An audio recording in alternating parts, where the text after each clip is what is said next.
I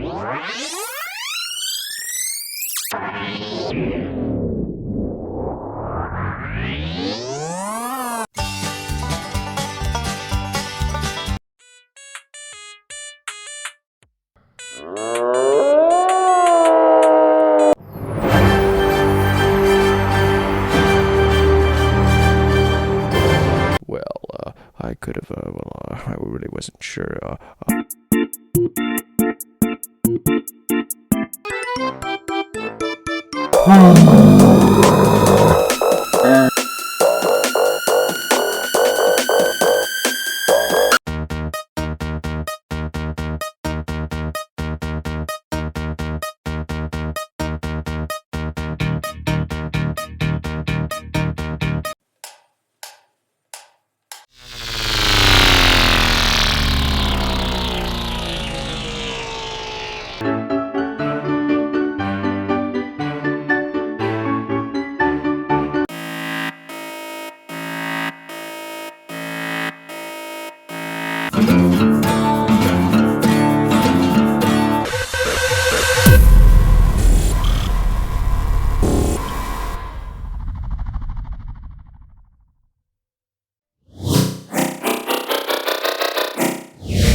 I could have, I really wasn't sure. I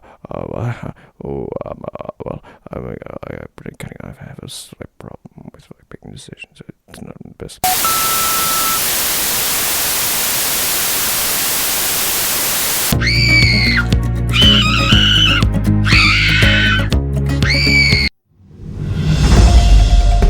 And now, the moment you've all been waiting for. It's Fun Time with Alex Jones, starring Alex Jones. Yay! Yay!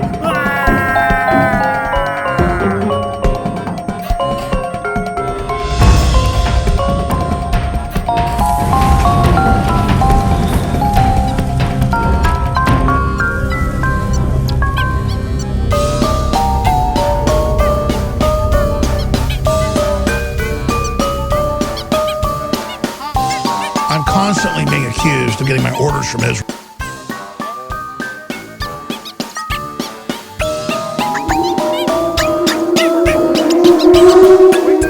Those buildings will be knocked down next week. Again, I was on television.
Thank you.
Oh boy!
Welcome back to the late night show where we look at the more deranged conundrums of the art world. I'm your host, Alias Anonymous.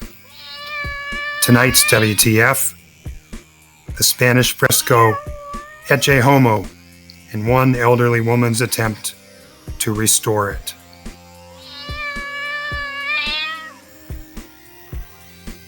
Behold the monkey indeed! Caveat. Well now, where do we begin with this artistic faceplant? What's that? Excuse me for a moment. Somebody's whispering something to me.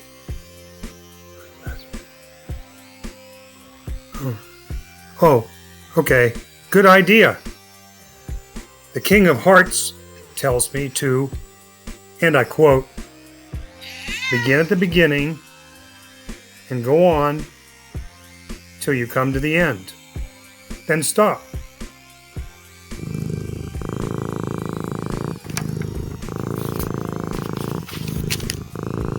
Let's climb in the Wayback Machine and travel to 2012, Spain, the town of Borja.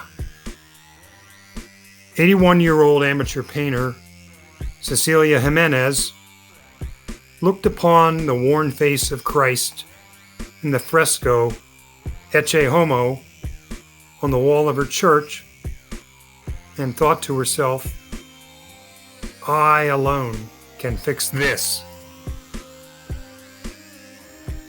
We need to rewind and take a look at the original work from 1930 by Elias Garcia Martinez in the Sanctuary of Maria,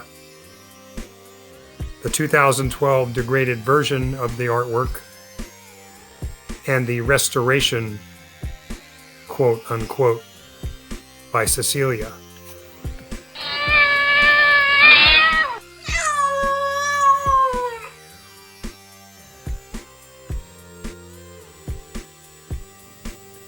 So, Cecilia saw this, and then she painted this. What was she thinking? Somewhere in the artistic process, things got slightly out of hand, went off the rails. The world will never really know what Cecilia was thinking as she painted this, but we could surmise that she began touching up the more worn areas, and then her eyes gazed at the face, and here and there began painting little dabs of paint, and then slowly began covering up Christ's face. And she probably didn't have a copy of the work to look at, and then she had covered up the face enough that she couldn't reference anything.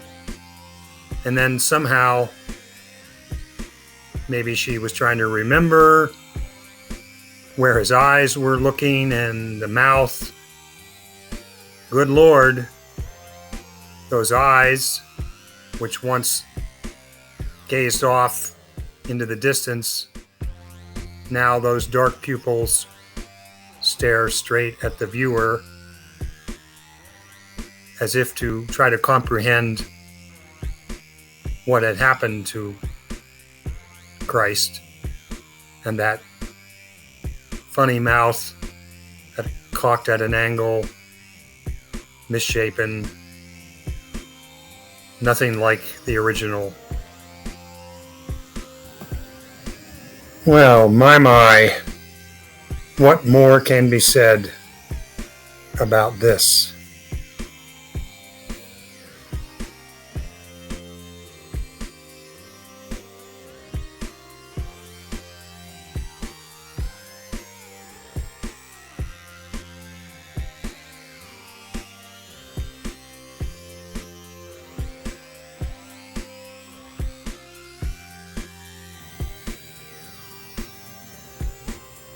That's enough shade thrown on poor Cecilia's direction. Let's wish her well. Join us again next time,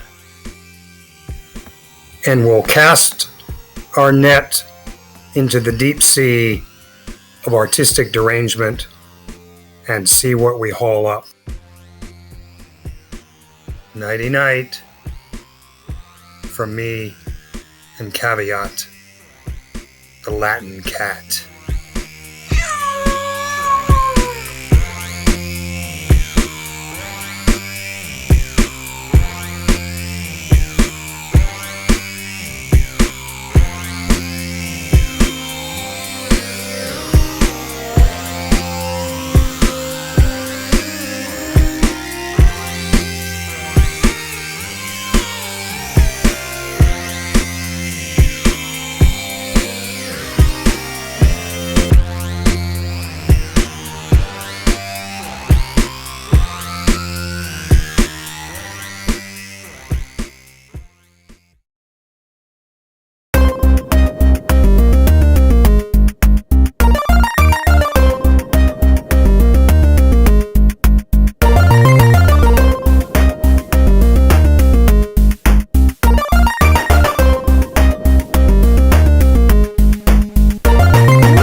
Dr. Valentino to the OR, please.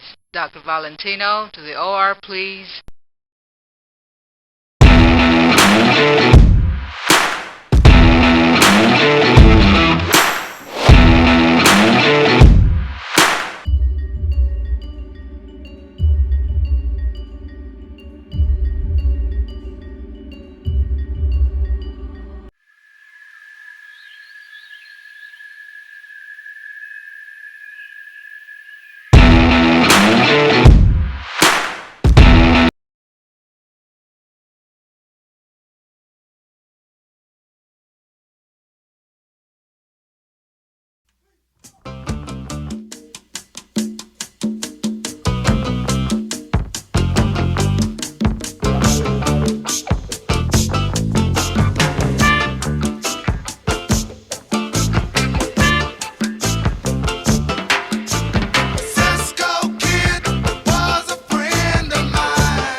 Would you like to see the Mona Lisa?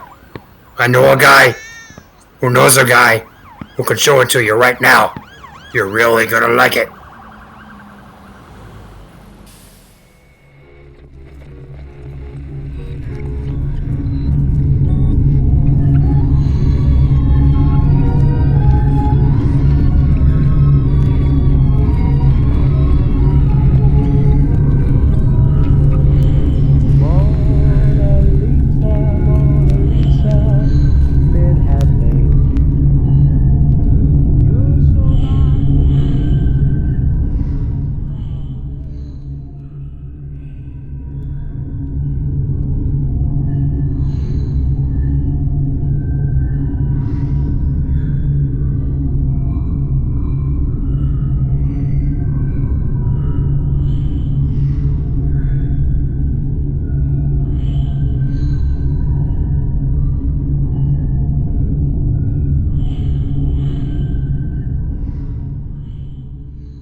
Well, I could have, I really wasn't sure, well,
The night's a cup of evil.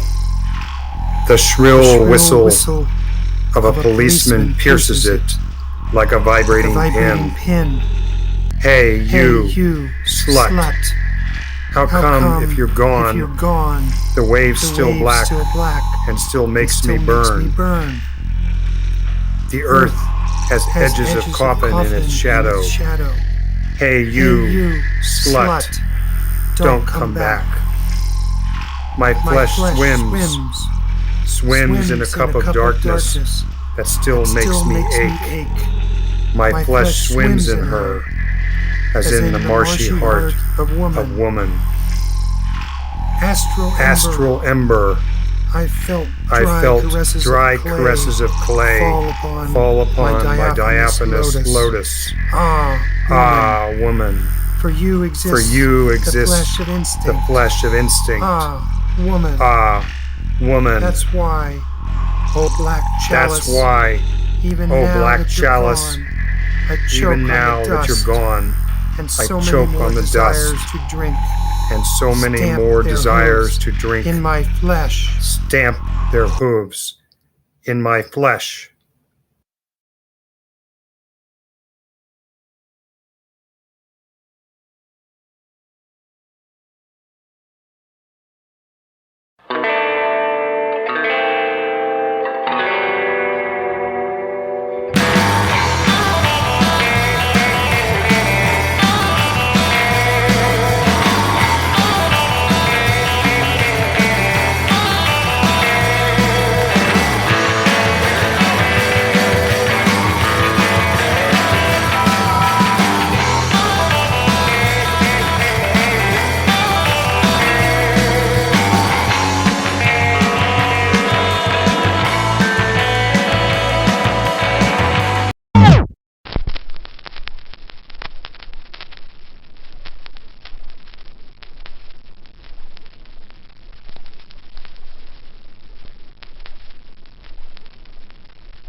Welcome back to the late night show where we look at the more deranged conundrums of the art world. I'm your host, Alias Anonymous. Tonight's episode, You Can Kiss My Art.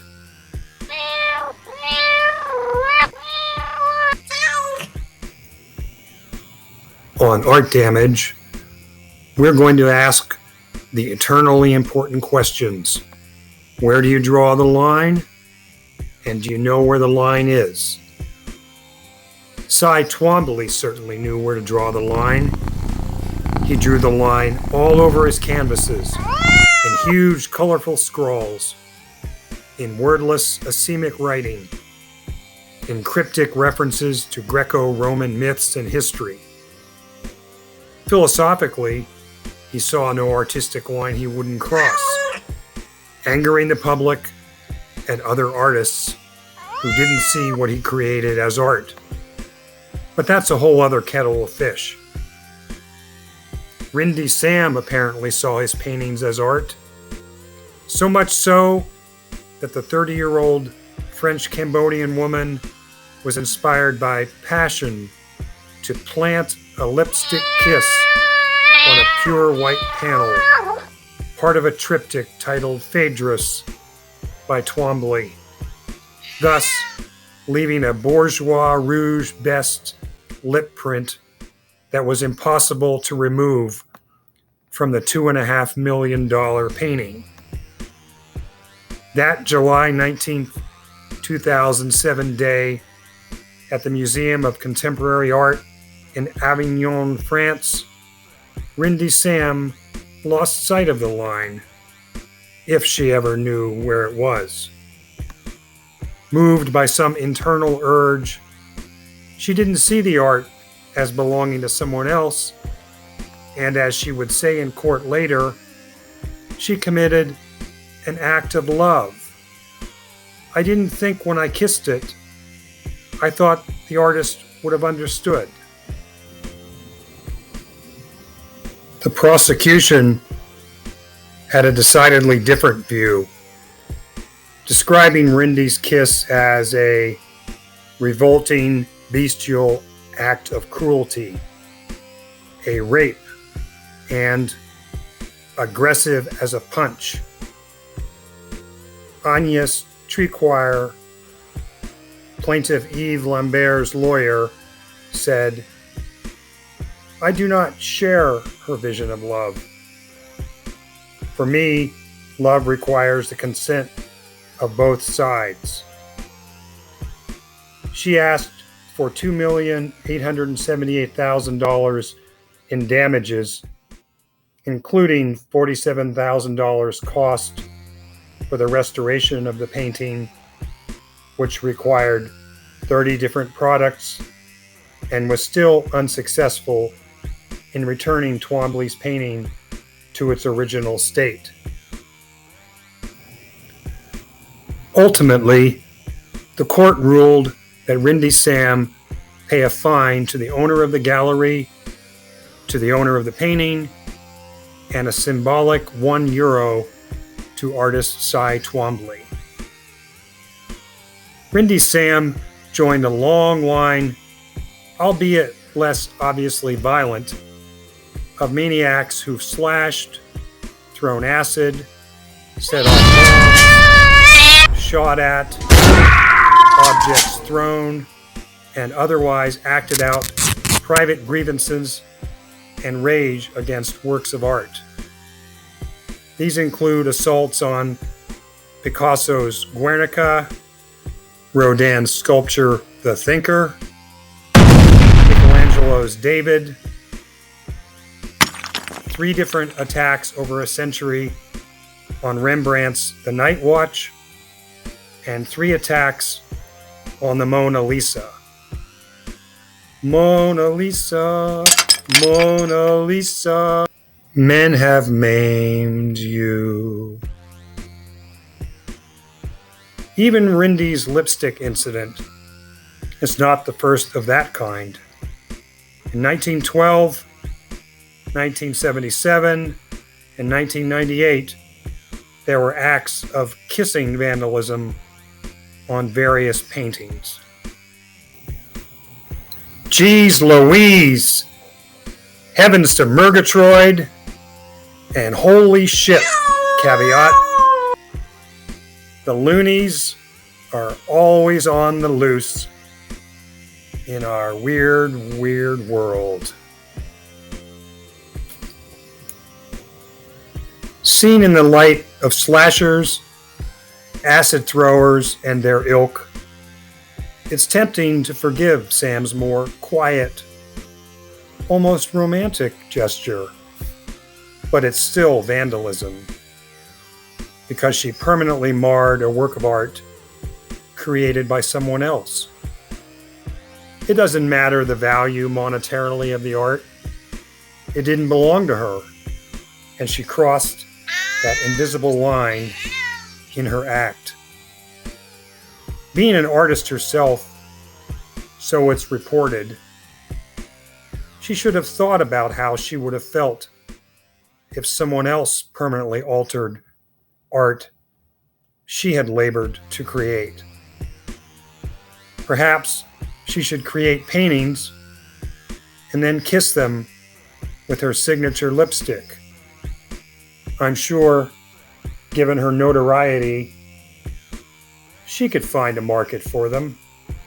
But beware, Rindy, because I'd bet money that there'd be more than a few viewers with lipstick on or other acts in mind upon seeing your art.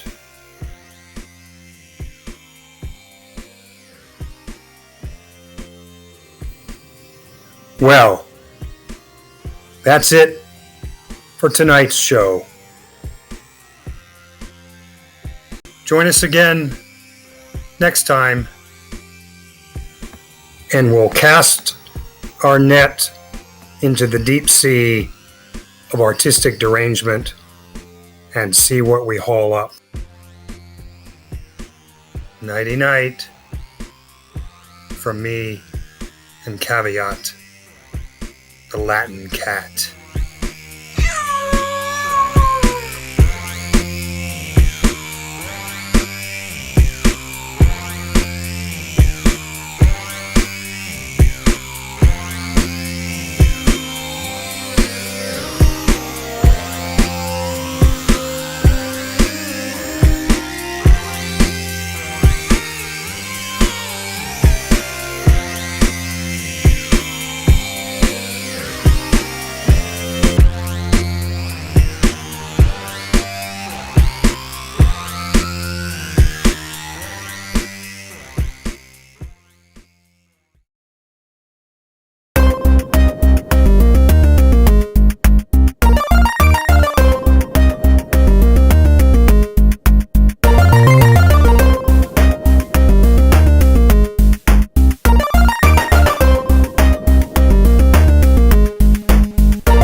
I could have, I really wasn't sure.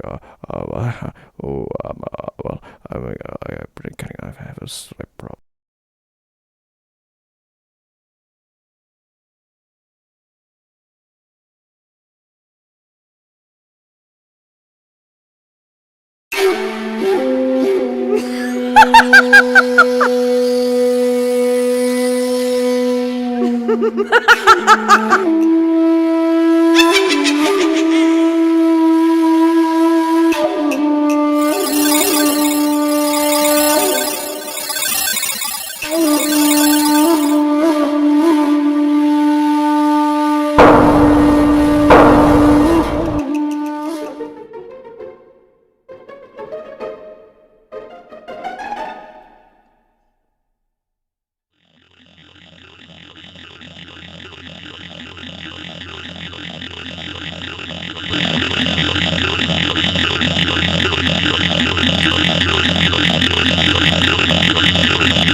Welcome back to the late night show where we look at the more deranged conundrums of the art world. I'm your host, Alias Anonymous.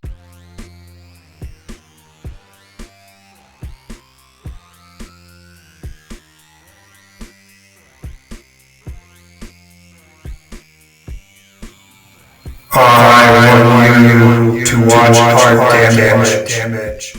I want you to watch Art Damage. I want you to watch Art Damage.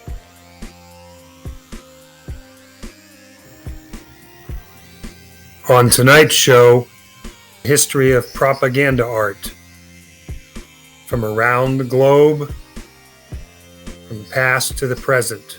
The blatantly racist to the funny.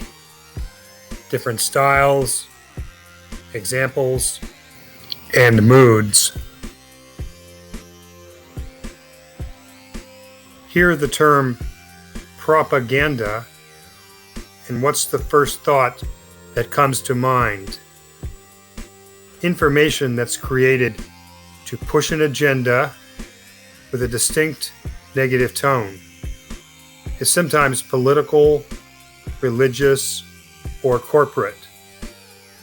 But it can apply to any situation involving a cause, institution, or group that wants to persuade the public.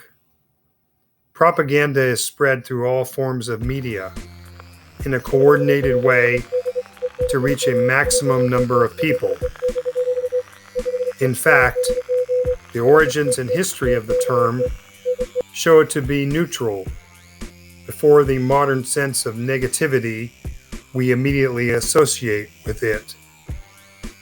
It began with the Catholic Church in 1622 when a new administrative body called the Congregation for Propagating the Faith was formed as part of the Counter-Reformation to bolster the Catholic faith in response to the rise of the Protestant religion. The root of the modern Latin word is propagare, meaning to spread, to propagate. Propaganda art, in its visual form, is the most widespread type, as it uses bold, provocative imagery that anyone can comprehend, because it doesn't depend on language primarily to capture the attention of a passerby on the street. The graphic styles evolved over centuries are an art unto themselves, using basic geometric shapes and colors to convey ideas of patriotism, enemies, heroic workers, traitors from within, and blissful families who obey their leaders. Visual scale within propaganda art depends on the idea that's being expressed. A giant octopus with the American flag on its head, reaching its tentacles across a map of France. A tiny man being squashed by a pointing finger because his loose talk got a U.S. ship sunk in World War II. A communist true believer standing atop the globe with a large banner. The enemy is often depicted as an inhuman brute, demonic, ugly, ready to snatch our innocent women and children and take them away. Our people are paragons of righteous virtue, strong, masculine, feminine women who tend the home with care and love. People striding to battle or work.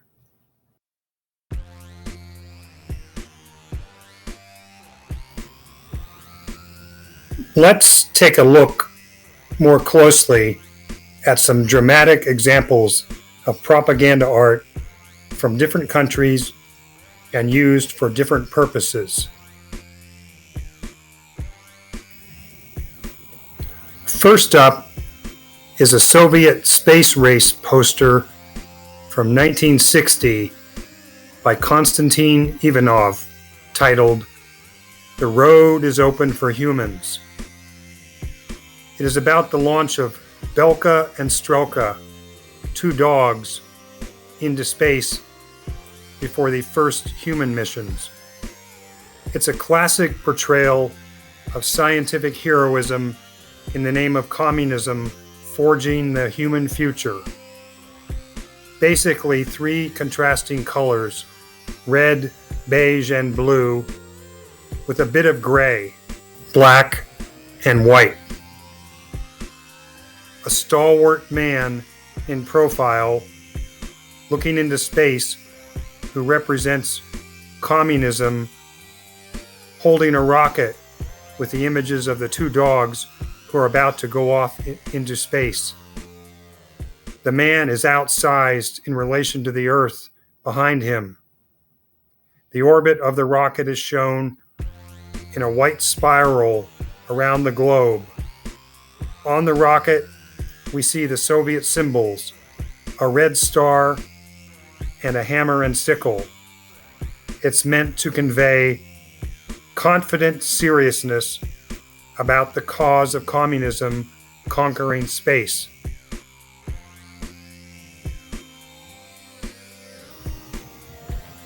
Next, we go to India and look at a poster titled "Our Noyane," No More Injustice, used by the Hindu Nationalist Party BJP in a West Bengal election in 2021. It's an example of a right-wing party appropriating traditional leftist images from the Soviet era for its cause. A huge raised fist breaking free from shackles. Two strong men supporting it. The poster is composed of three distinct colors: white, black, and saffron. Saffron being the color that represents bravery, sacrifice, and purity.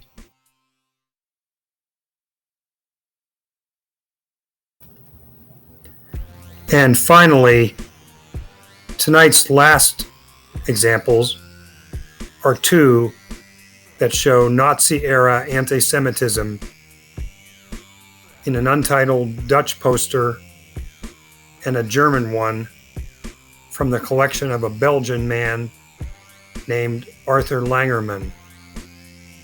The first one, on the left, depicts a Jewish man being confronted by two muscular non-Jews, a worker and a soldier.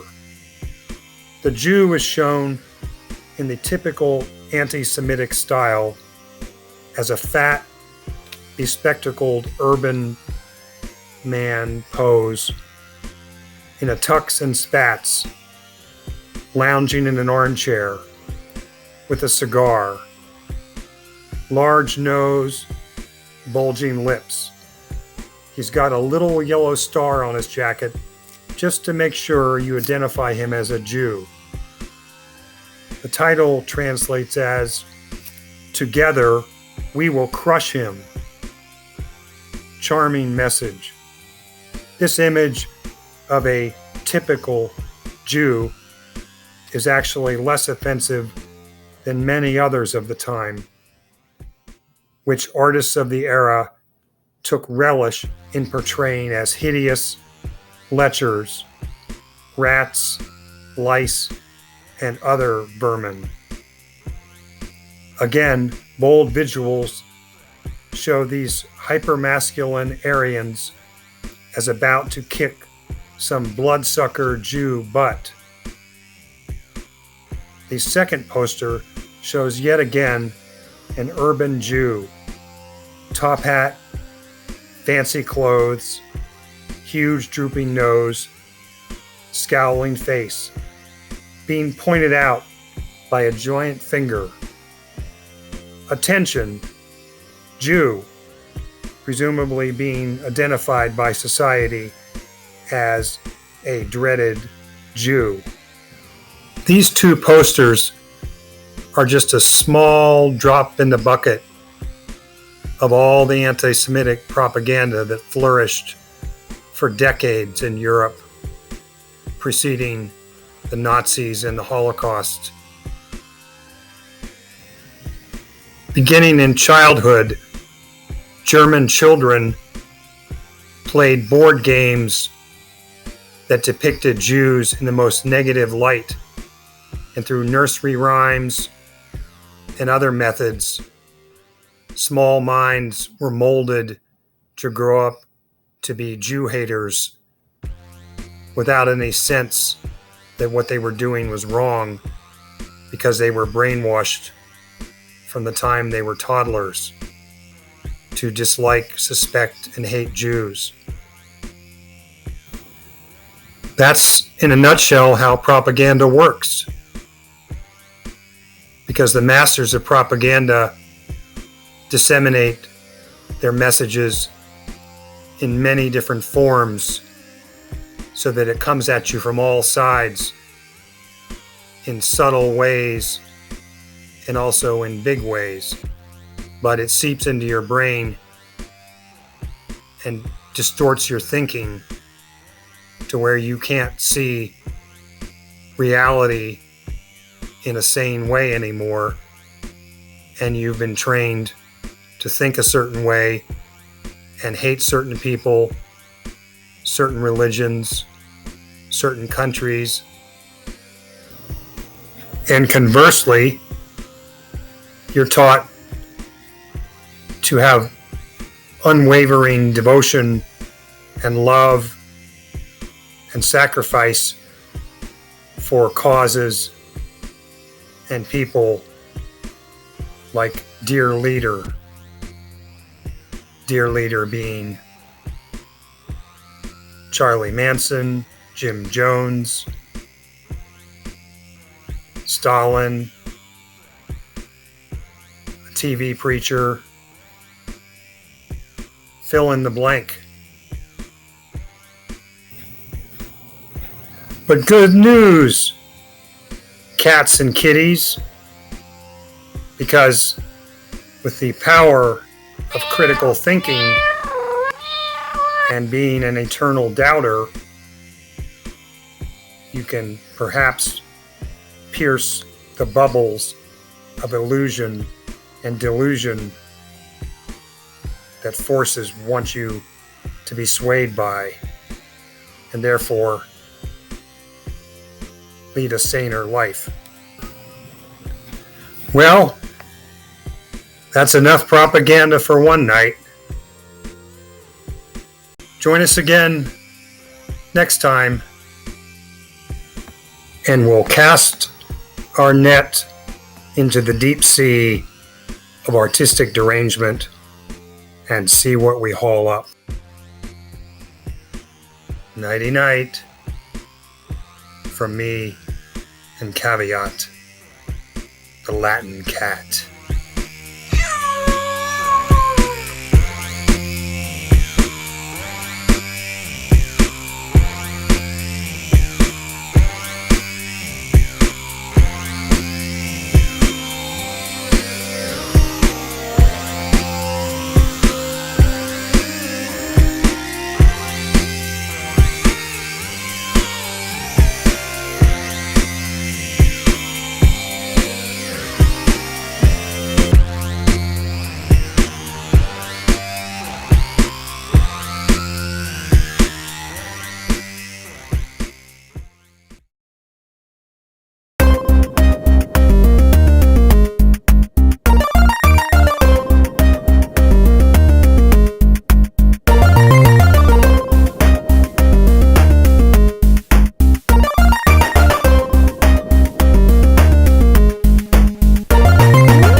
I've got an idea. You could take that to the bank.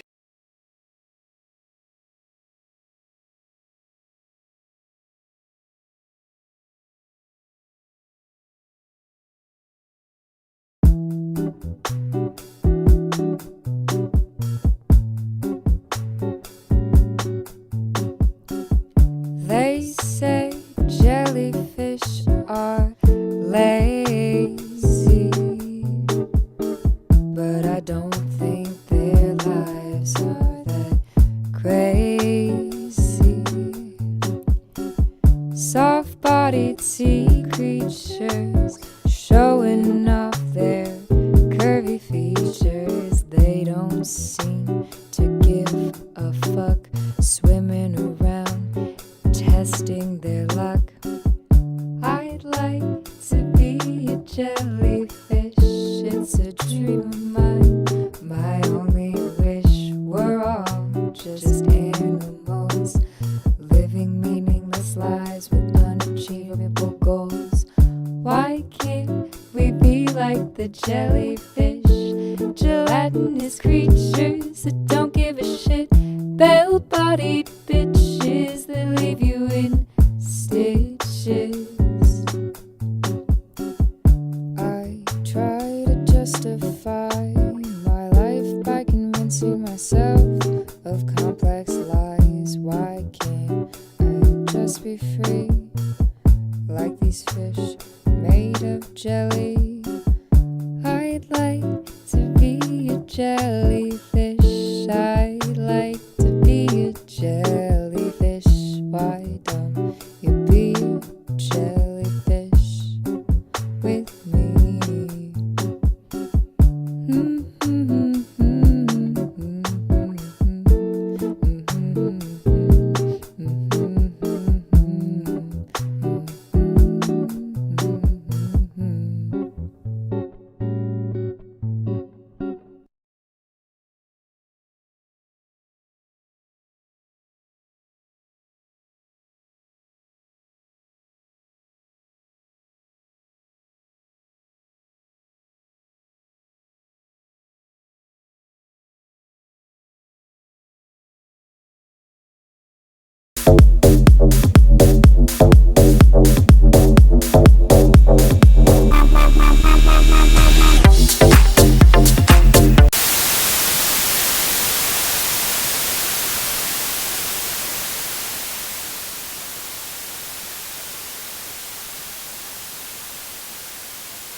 Welcome back to the late night show where we look at the more deranged conundrums of the art world. I'm your host, Alias Anonymous. On this episode of Art Damage, we're going to do things a little differently in honor of Halloween. We're going to hand things over to our friend Caveat the Latin Cat, who apparently has a whole bunch of surprises for us. Let's see what tricks Caveat has up his sleeve. And he doesn't even have sleeves. So that's going to be the biggest trick of all. Take it away, baby. Show us what you got.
Wow.